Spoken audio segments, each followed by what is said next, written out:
Bismillah, kali ini kita akan membaca buku Solusi Anak Bermasalah.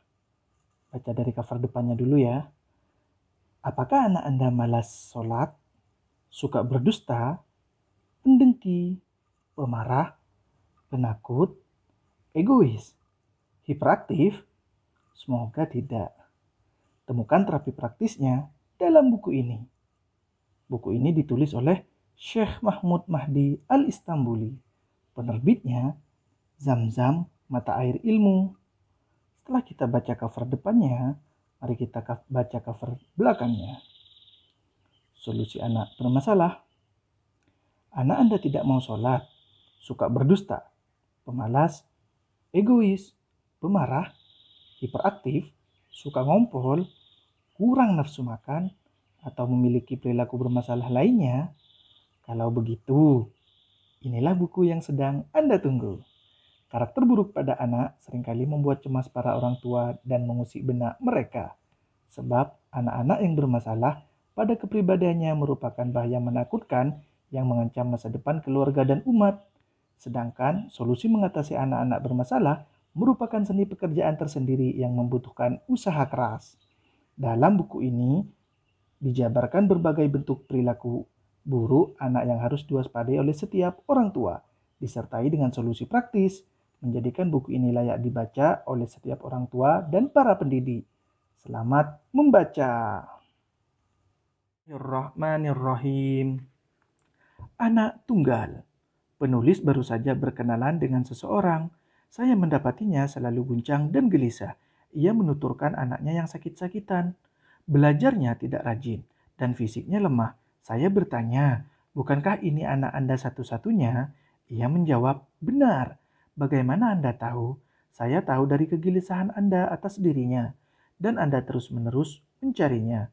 Jawab saya. Ia berkata, tidak diragukan lagi bahwa dia adalah harapanku dan harapan ibunya satu-satunya. Ia bagai sinar yang kami lihat di dunia ini. Kami mengkhawatirkannya dari terkena angin. Bila ia mengeluhkan sakit paling ringan sekalipun, kami menggigil ketakutan. Lintasan-lintasan buruk datang silih berganti, dan was-was menghantui benak kami.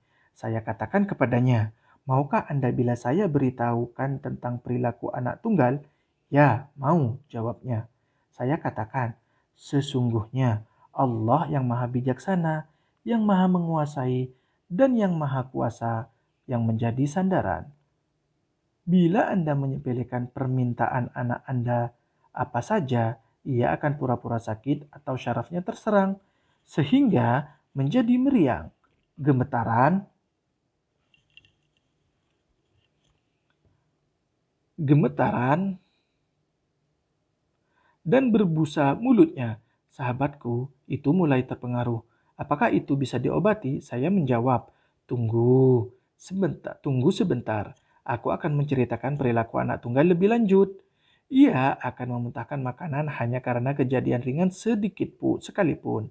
Syaraf mudah berguncang, badan kurus, tidur tidak nyenyak. Bila sakit, enggan minum obat. Bila marah, sulit dikembalikan pada kondisi normalnya.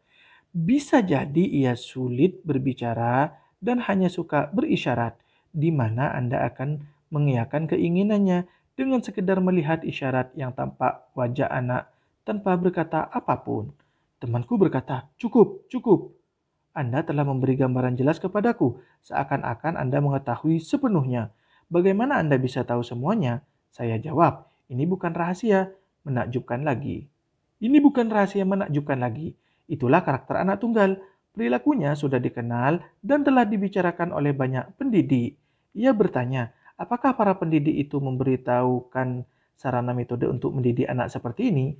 Saya jawab, penyembuhannya tergantung pada diri Anda sendiri. Apa itu? Tanyanya.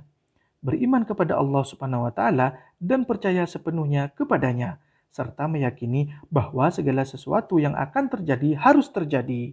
Tidak ada gunanya terlalu berhati-hati dan cemas. Anda harusnya menyerahkan segala urusan Anda kepadanya sebelum terjadi segala sesuatunya. Lalu tunaikanlah kewajiban Anda terhadap anak layaknya orang tua yang tangguh. Anda pikirkan kemaslahatan anak Anda dan kerjakan apa yang menjadi kewajiban Anda sebelum perkara yang lain. Sembunyikan rasa kecintaan Anda kepada anak sebisanya. Janganlah menganggap sepele problem penyimpangannya bila ia terus-menerus terjadi, meskipun ini akan menjadi beban bagi Anda.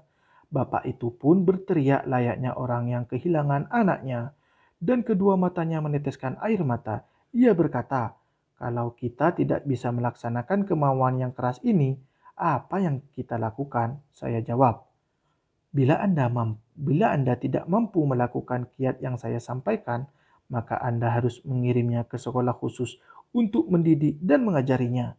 Bila ia Bila ini menjadi halangan, maka Anda harus menitipkan kepada keluarga dekat Anda untuk mendidiknya di sekolah khusus atau kerabat yang agak jauh. Anak akan hidup sederhana layaknya anggota keluarga yang lainnya. Jangan hiraukan dirinya. Ia akan dipaksa menghilangkan kebiasaannya dan bergantung pada dirinya hingga ia kembali sadar akalnya dan kondisi normalnya.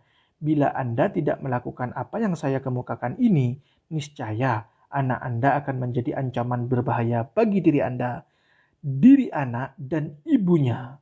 Naudzubillah min dalik. Jadi jangan manjakan anak tunggal. Semoga bacaan barusan menjadi solusi bagi anak tunggal. Naudzubillah min dzalik. Semoga anak kita tidak manja seperti demikian. Terima kasih telah meluangkan waktu untuk menonton video ini, dan terima kasih pula telah subscribe channel ini.